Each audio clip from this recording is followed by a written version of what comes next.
Renungan pagi Selasa 3 Januari 2023. Menikmati hidup dalam kebaikan Tuhan. Terambil dari Mazmur 65 ayat 12. Engkau memahkotai tahun dengan kebaikanmu, jejakmu mengeluarkan lemak. Raja Daud yang latar belakangnya adalah seorang gembala ternak, menuliskan dan melukiskan di dalam Mazmurnya tentang kebaikan Tuhan di dalam hidup orang percaya. Berulang-ulang Daud memuji Tuhan atas kebaikannya yang sudah ia alami di dalam hidupnya. Meskipun ia harus melalui proses kehidupan yang tidak mudah, sebelum pada akhirnya ia benar-benar menjadi seorang raja atas Israel. Namun ia tetap mengakui kebaikan Tuhan itu melimpah di dalam hidupnya. Daud pernah mengalami hidup seperti telur di ujung tanduk ketika ia dikejar-kejar oleh Raja Saul yang adalah mertuanya sendiri yang berusaha untuk membunuhnya. Sekali lagi Daud mengalami kebaikan Tuhan yang menolong hidupnya. Salah satu Mazmur tulisan Daud yang sangat terkenal adalah Mazmur 23, di mana Tuhan digambarkan seperti seorang gembala yang baik yang senantiasa menuntun kawanan domba gembalaannya ke jalan yang benar. Ia membaringkan domba gembalaannya ke padang yang berumput hijau. Ia membimbing domba gembalaannya ke air yang tenang, dan ia menyegarkan jiwa domba gembalaannya. Daud berkata ia tidak akan kekurangan karena Tuhan adalah gembala yang baik.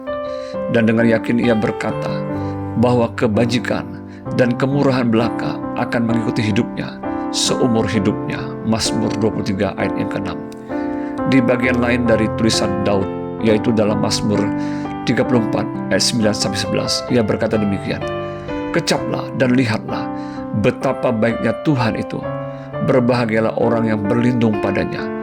Takutlah akan Tuhan, hai orang-orangnya yang kudus, sebab tidak berkekurangan orang yang takut akan Dia. Singa-singa muda merana kelaparan, tetapi orang-orang yang mencari Tuhan tidak kekurangan sesuatu pun yang baik.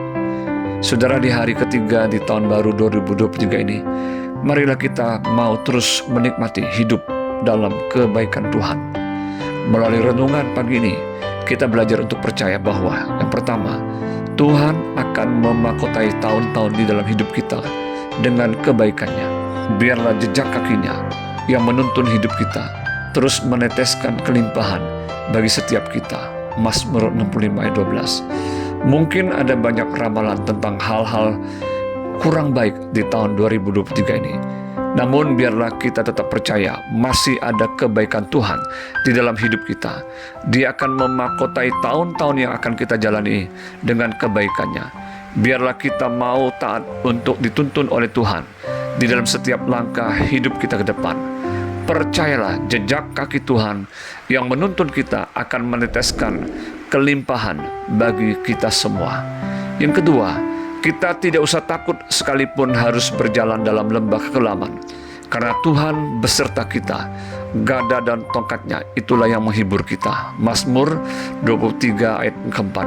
Kita tidak tahu apa yang akan terjadi atas hidup kita di tahun 2023 ini.